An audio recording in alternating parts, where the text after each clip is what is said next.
رمضان المبارک کی آمد کے ساتھ ہی اہل ایمان کے پورے طرز زندگی میں، ان کے شب و روز میں،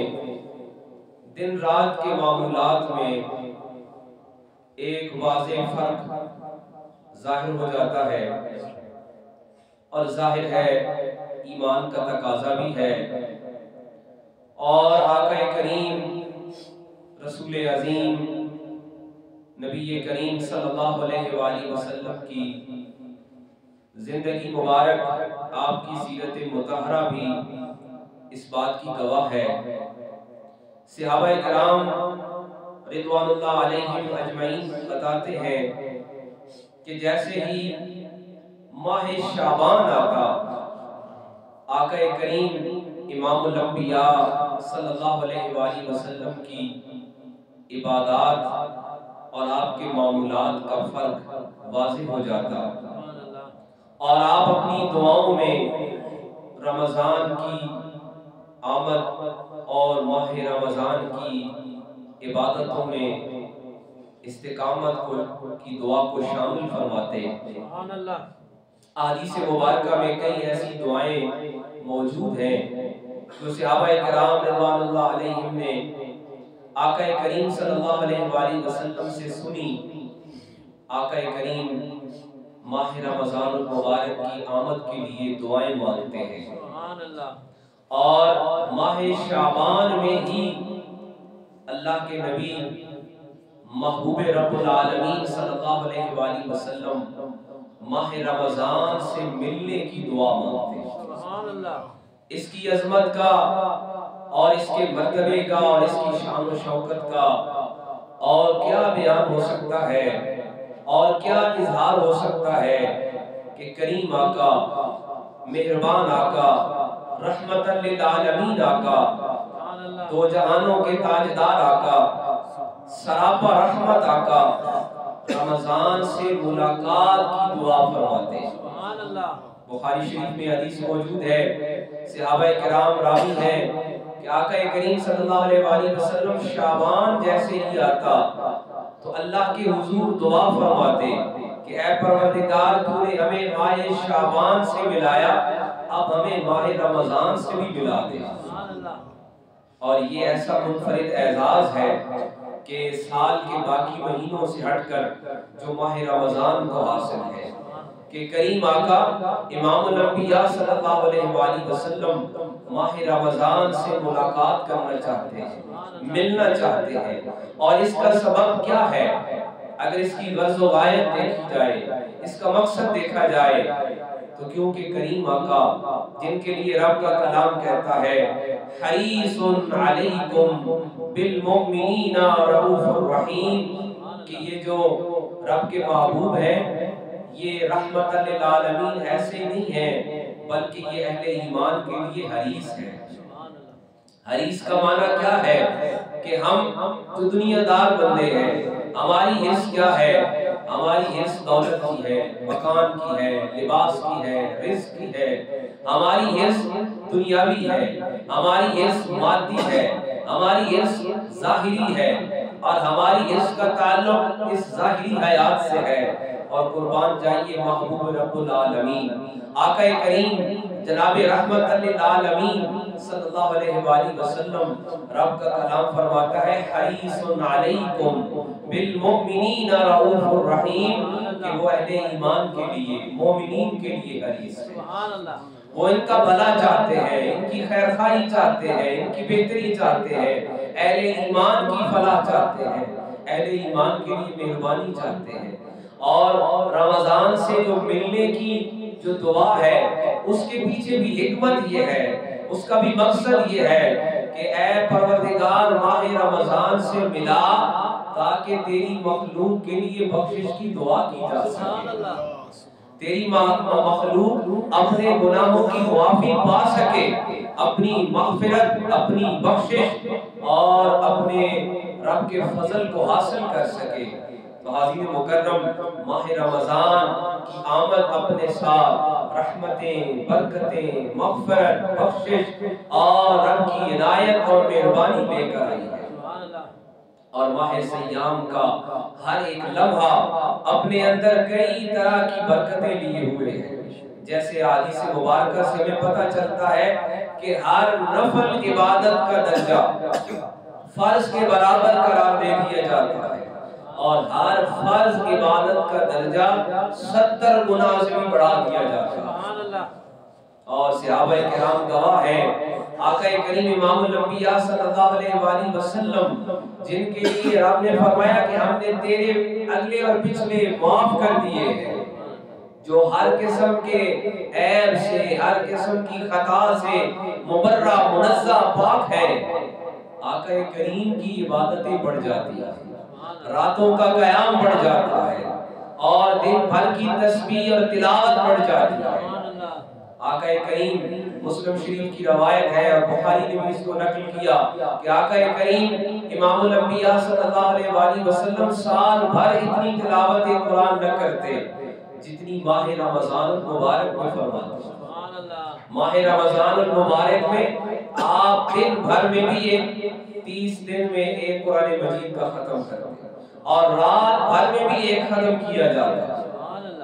اور یہ تلاوت قرآن کا سلسلہ اسی طرح صحابہ کرام جیسے جیسے دیکھتے قربان جائیے، ان کا تو عقیدہ ہی یہ تھا کہ بغیر دیکھے اور بغیر بتائے اور بغیر پوچھے جو انہوں نے دیکھا کہ آقا کریم صلی اللہ علیہ وآلہ وسلم جو عمل کر رہے ہیں بس اس عمل کو اسی طرح اختیار کر لیا جائے۔ صحابہ کرام بھی آقا کریم علیہ السلام کی سنت مطہرہ کو دیکھتے ہوئے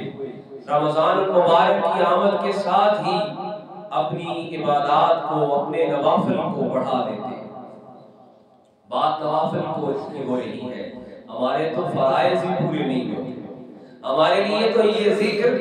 یہ تذکرہ اس لیے ہی بے معنی ہو جاتا ہے اور اس کی برکتیں ہی حاصل نہیں ہو پاتی ہیں۔ ہم تو ان باتوں سے صرف ان تذکروں سے ہم صرف کیا کرتے ہیں، ہم ان تذکروں کو ہی دہرانا چاہتے ہیں، اس لیے کہ وہاں بات عمل کی ہو رہی ہے۔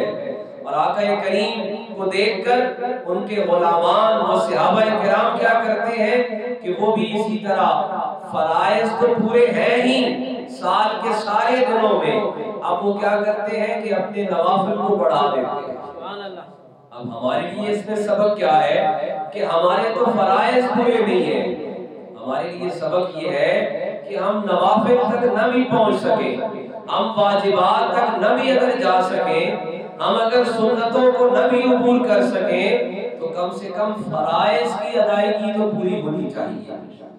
ماہ رمضان کی برکتیں ہم لینا چاہتے ہیں، ہم ماہ رمضان کی سعادتیں اور عظمتیں پا لینا چاہتے ہیں، تو اس کا ایک طریقہ یہ ہے، ایک جو بالکل ادنا سا طریقہ ہے اور آپ کہہ لیں کہ ایک بالکل آسان جو مرحلہ ہے وہ یہ ہے کہ ہم اپنے فرائض کو مکمل کر لیں۔ فرائض کیا ہے؟ 5 وقتہ نماز فرض ہے، اور اس کے ساتھ ہمارے لیے روزہ فرض ہے۔ عجیب بات یہ ہے کہ ہم ساری برکتیں لینا چاہتے ہیں اور یہ سننا چاہتے ہیں کہ رمضان میں کتنی بخشش ملنے والی ہے، رمضان میں کتنی مہربانی اور مغفرت ملنے والی ہے، اور جو چیز اس سارے کا اصل ہے، جوہر ہے، خاصہ ہے، اس کے لیے ہمارا پہلو اور ہو جاتا ہے۔ تو حاضرین مکرم، پہلی بات جو گرہ باندھ لینے والی ہے، جو دل میں بٹھا لینے والی ہے، جو ذہن نشین کرنے والی ہے، وہ یہ ہے کہ یہ جتنی احادیث ہم سنتے ہیں نا کہ ماہ سیام کا پہلا عشرہ یہ لے کر آیا، دوسرا عشرہ یہ لے کر آیا، تیسرا عشرہ یہ لے کر آیا، اس کی صبح میں یہ برکتیں ہیں، اس کے افطار میں یہ برکتیں ہیں، اس کے سحر میں یہ ہے، اس کی رات میں یہ ہے، جانتے ہیں کہ یہ ساری کس کے لیے ہے؟ اس پہ بھی غور کرنا ضروری ہے کہ وہ ساری برکتیں جو اس کے دن اور رات میں ہے، یہ جو ہم حدیث سنتے ہیں کہ نفل عبادت کا درجہ فرض کے برابر ہو جاتا ہے، فرض کا 70 گنا ہو جاتا ہے، صدقہ کرنے کا اجر 70 گنا سے بڑھا دیا جاتا ہے، زکوٰۃ دینے میں اجر کئی گنا بڑھا دیا جاتا ہے، اس کا جوہر کیا ہے، اس کا خاصہ کیا ہے، اس کی اصل حکمت کیا ہے؟ عزیز مکرم ان ساری عبادتوں کا محور و مرکز ایک ہے، جوہر اور خاصہ ایک ہے، اور وہ روزہ ہے۔ روزہ ہوگا تو پھر نفل کا ثواب فرض کے برابر ہوگا۔ یہ بات گرہ باندھ دینے والی ہے، یہ بات ذہن نشین کر لینے والی ہے۔ ہم روزے سے تو کترا جائیں اور ہم کہیں کہ نفل عبادت کے ذریعے ہم فرض تک پہنچ جائیں گے، ایسا ممکن نہیں ہے۔ ترک کر دینا فرض کا یہ اس کی جگہ کوئی دوسرا عمل نہیں لے سکتا ہے۔ تو لہٰذا یہ جتنا سبق ہے، یہ جتنا درس ہے، اس سارے کے اندر ایک بات سب سے اہم ہے کہ ہر ایک کو روزہ رکھنا ہے۔ پھر وہ جو بتایا گیا نا کہ اس کے افطار میں بڑی دلچسپ، بڑی لطف اندوز حدیث مبارکہ، آقا کریم امام الانبیاء کی زبان مبارک، قربان جائیے اس زبان جس زبان کے لیے قرآن کہتا ہے کہ وَمَا يَنطِقُ عَنِ الْهَوَىٰ إِنْ هُوَ إِلَّا وَحْيٌ يُوحَىٰ، جس پہ صرف حق بولتا ہے، جس پہ صرف رب کی وحی آتی ہے، وہ زبان مبارک سے ادا ہوئے جملے سنیے کہ وقت افطار روزہ دار کے لیے دو خوشخبریاں ہیں۔ لِلصَّائِمِ فَرْحَتَانِ، دو خوشخبریاں ہیں۔ ایک خوشخبری کیا ہے کہ جیسے ہی اعلان ہوتا ہے افطار کا، ظاہر ہے انسانی وجود کو جو ڈیمانڈ ہے، جو تقاضا ہے، ایک خوشخبری وہ ہے کہ جیسے ہی وہ پانی کا پہلا گھونٹ اس کے جسم میں اترتا ہے، ایک فرحت، ایک خوشی،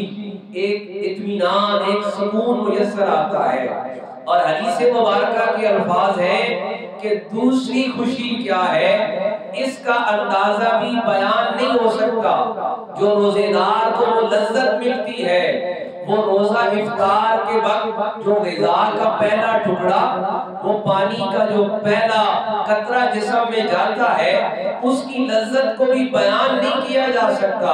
الفاظ نہیں ہے اس کیفیت کو بیان کرنے کے لیے۔ اب حدیث مبارکہ کا دوسرا حصہ سنیے کہ روزہ دار کے لیے دوسری خوشی، ہم اس دنیا کی فرحت کو، اس دنیا کی خوشی کو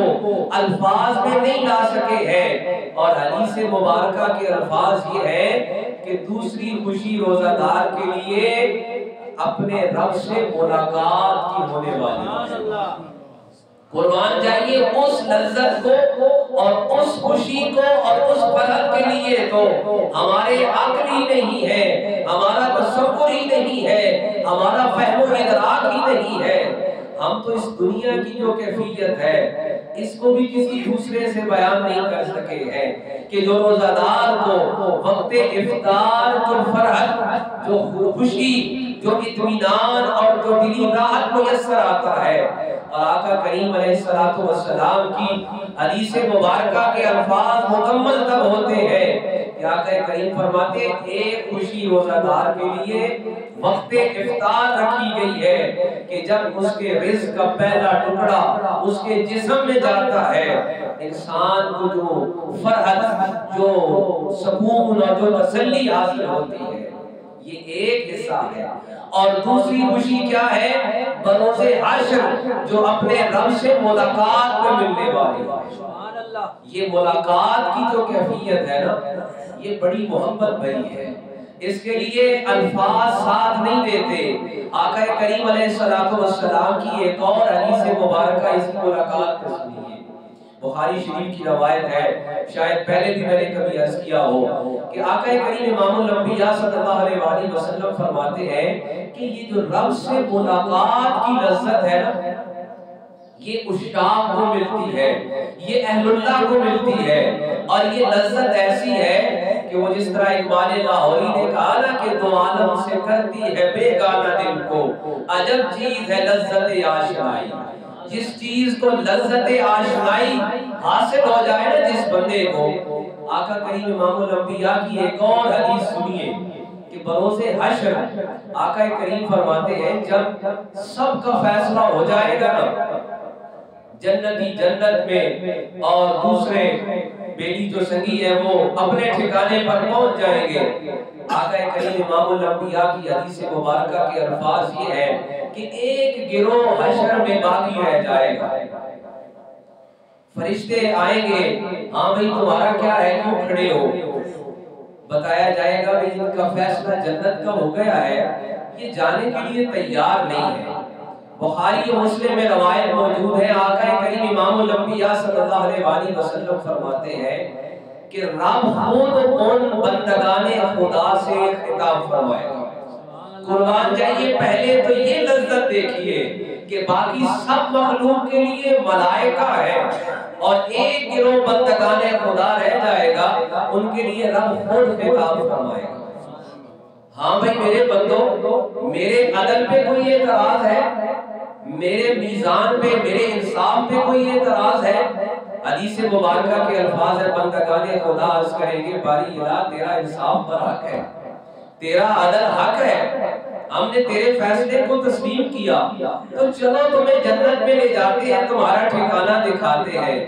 اب یہ ملاقات کی بات ہو رہی ہے، ذہن میں رہے۔ اب وہ بندگان خدا عرض کریں گے الہ العالمین، ہم نے دنیا میں بھوک اور پیاس کو برداشت کیا تھا تیری ملاقات کے لیے۔ ہم نے دنیا میں بندگان خدا عرض کریں گے کہ ہم نے اپنا گھر بار لوٹایا تھا تیری ملاقات کے لیے۔ الہ العالمین، ہم ان لذتوں کے طلبگار ہیں ہی نہیں، ہم ان نعمتوں کے طلبگار ہیں نہیں۔ تیری جنت بہت اعلیٰ ہے، بہت عرفہ ہے اور بڑی مقدس ہے، یقیناً یہ کائنات کی بڑی نعمت ہے۔ آقا کریم فرماتے ہیں کچھ بندگان خدا ایسے ہوں گے،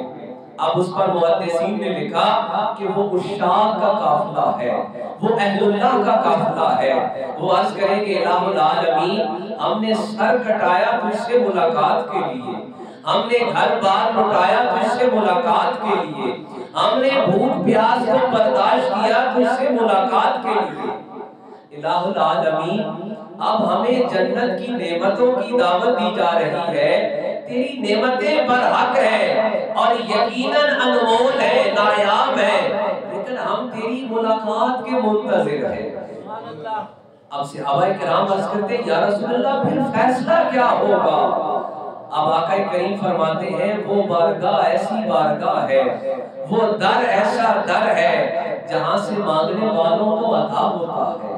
جہاں جو سوال کرتا ہے، جو جھولی پھیلاتا ہے، اسے خیرات ملتی ہے۔ حاضرین مکرم، ہمارے لیے سبق یہ ہے، ہم نے دامن پھیلایا نہیں ہے، ہم نے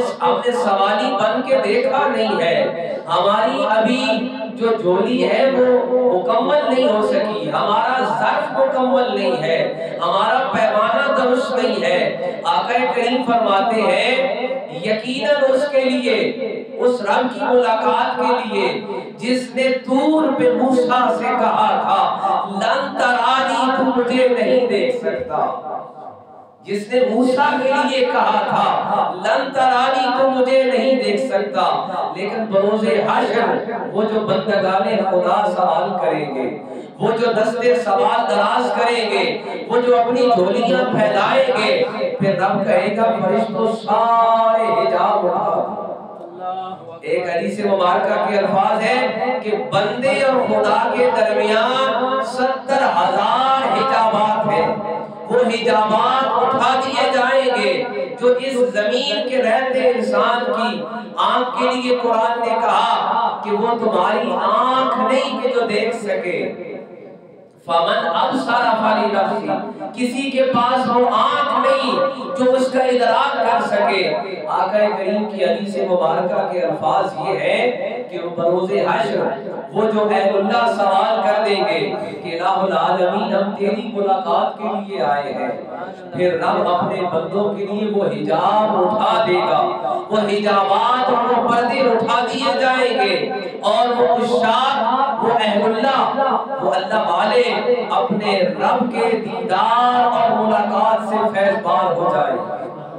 تو تو حضرت مکرم حدیث مبارکہ یہاں سے میں نے آغاز کیا کہ روزہ ہی وہ جوہر ہے، وہ خاصہ ہے جو اس سارے ماہ رمضان کی برکتوں کا محور ہے۔ یہ جب ہم سنتے ہیں نا کہ نفل کا درجہ فرض کے برابر ہو جاتا ہے، فرض کا اجر 70 گنا بڑھ جاتا ہے، صدقات کے درجات بے شمار بڑھا دیے جاتے ہیں، اس سارے کو پڑھنے کے بعد، سننے کے بعد آپ نے کبھی غور کیا کہ یہ ہوتا کس لیے ہے، یہ ہے کس کے لیے؟ تو حاضرین مکرم یہی توجہ دلانا مقصود ہے کہ یہ جو نفل کا درجہ بڑھتا ہے فرض کے برابر، اور جو فرض کا اجر بڑھتا ہے 70 گنا سے زیادہ، وہ سارا ہے روزے دار کے لیے، روزہ دار کے لیے۔ لہٰذا روزے کا اہتمام بڑا ضروری ہے، اور یہ روزہ ایمان کی بڑی بہترین پرکھ ہے۔ دیکھیے اسی لیے حدیث مبارکہ کے الفاظ سامنے رکھیے کہ رب فرماتا ہے روزہ میرے لیے ہے اور میں ہی اس کا اجر ہوں۔ آپ نماز کسی کو دکھا سکتے ہیں، کوئی پڑھتا دیکھ لے گا، آپ زکوٰۃ بھی کسی کو دکھا سکتے ہیں کہ کسی کو پتہ چل جائے گا، آج کل جو بڑی ایڈورٹائزمنٹ ہے، آپ حج بھی کسی کو دکھا سکتے ہیں اپنے نام کے ساتھ دکھوا کر بھی، اور آج کل جدید انداز بھی موجود ہے، لیکن روزہ آپ کسی کو دکھا نہیں سکتے۔ لہٰذا یہ بندے اور خدا کے درمیان ایک معاملہ ہے، اور اس کی لذت اور اس کی کیفیت وہی پا سکتا ہے جس کے پاس ایمان کی بہترین سطح موجود ہے۔ عزیز مکرم، آئیے اپنے معاشرے میں ہم دیکھتے ہیں جوان ہے، صحت مند ہے، بالغ ہے، باشعور ہے، عقل مند ہے، اور روزے سے کترا رہے ہیں۔ اس کے بعد ہم یہ کہیں کہ ہم اس کی برکتیں بھی پا سکتے ہیں، ہم اس کی عظمتیں بھی پا سکتے ہیں، ہم اس سے فیضیاب بھی ہو سکتے ہیں، تو عزیز مکرم ایک اور بات بھی ذہن نشین رہے کہ یہ اللہ کا مہمان ہے۔ یہ جب ہم کہتے ہیں نا اللہ کا مہمان ہے، تو کوئی معمولی بات نہیں ہوتی۔ جیسے میں نے پہلے آغاز کیا تو میں نے عرض کیا کہ آقا کریم امام الانبیاء، جن کی زندگی مبارک میں ایسے کبھی کوئی زندگی بڑھانے کے لیے کوئی دعا موجود نہیں ہے، کوئی ایسا اشارہ، کوئی بات موجود نہیں ہے، لیکن صحابہ کرام فرماتے ہیں جیسے ہی شعبان آتا، ماہ شعبان، تو آقا کریم رمضان سے ملاقات کی دعا فرماتے ہیں، ماہ رمضان سے ملاقات کی دعا فرماتے ہیں، یعنی الہ العالمین ہمیں رمضان سے ملا دے۔ اب رمضان سے ملنے کا معنی کیا ہو سکتا ہے؟ کہ ہم نے صرف دیکھنا ہے، تو دیکھنا کیا ہے؟ دیکھنا روزے سے ہے، اور یہ ساری عبادات اور اس کے سارے فیوز و برکات اور اس کی ساری سعادتیں، عظمتیں، مغفرت، بخشش، یہ ساری ملنے والی ہے، لیکن اس کا ایک محور و مرکز ہے، اس کا جوہر اور خاصہ ایک ہے، اور وہ روزہ ہے۔ لہٰذا جیسا بھی ہے انسان عمر کے جس حصے میں بھی ہے، اس کو سب سے پہلے روزے کا اہتمام کرنا ہے۔ عزیز مکرم، یہ آج کے جس ماحول میں ہم رہ رہے ہیں،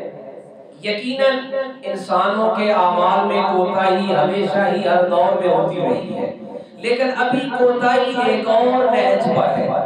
ایک اور درجے پر ہے کہ ہم اپنے گناہ پر دلیر ہو چکے ہیں۔ پہلے گناہ ہوتا تھا، ہوتا ہے، ہر زمانے میں ہوتا رہا ہے، کوئی زمانہ ایسا نہیں ہے کہ جس میں صغیرہ کبیرہ نہیں ہوتے رہے، لیکن ابھی گناہ کی کیفیت یہ ہے کہ ہم اپنے گناہ پر دلیر ہیں، اور پھر اپنے ہر گناہ پہ ہم وضاحت دینے کے لیے تیار ہیں۔ الہ العالمین کی بارگاہ سے ہم نے یہ طلب کرنا ہے کہ بارے الہ ہمیں فرض کی توفیق عطا فرما، اور یہ جو ترک فرض ہے نا، اس کو بھی کبھی پڑھ کر دیکھیے۔ ہم نے یہ تو پڑھ لیا کہ اس کے سحر میں، اس کے افطار میں اتنی برکتیں ہیں، تو اس کے ترک فرض پر جو سزائیں ہیں میں وہ نہیں ساری سنانا چاہتا، ترک فرض پر اور اس کے دلیری کے ساتھ چھوڑ